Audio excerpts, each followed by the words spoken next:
Meanwhile, Russia has announced intentions to step away from a missile treaty that the U.S. accuses it of violating for over a decade. Our Choi Soo-hyung explains. Russia says it will no longer be bound by a treaty on the deployment of intermediate-range missiles. On Monday local time, the Russian Foreign Ministry claimed the U.S. has been deploying intermediate-range missiles in Europe and Asia.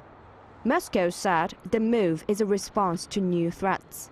The INF Treaty, signed in 1987 between the U.S. and the Soviet Union, banned the production, testing and deployment of ground-launched ballistic and cruise missiles with ranges of 500 to 5,500 kilometers. In 2019, during U.S. President Donald Trump's first term, Washington pulled out of the agreement, arguing Moscow had long been violating the treaty.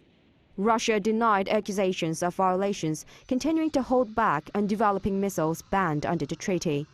Moscow's statement on Monday followed President Trump's order, issued 3 days before, to reposition 2 U.S. nuclear submarines in response to the deputy head of Russia's Powerful Security Council, Dmitry Medvedev's remarks about the risk of war between Washington and Moscow. Medvedev also warned an ex to expect further steps tying the foreign ministry's announcement to what he called NATO countries' anti-Russia policy. NATO is stepping up its support for Ukraine, starting with the Netherlands. The alliance plans to purchase U.S.-made weapon systems. Valued at around $579 million, the aid package will include missiles for the Patriot air defense system. The Dutch are just the first of many. You're going to see a series of announcements in the coming weeks. When we announced this facility that allowed our NATO allies to buy U.S. equipment and provide that to Ukraine for their defense, we had a lot of our allies raise their hand and line up. Ukraine has also continued its offensive, striking 5 Russian fighter jets in Russian-occupied Crimea.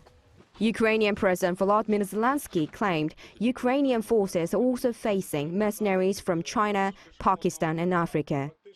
Choi Soo-hyung, Arirang News.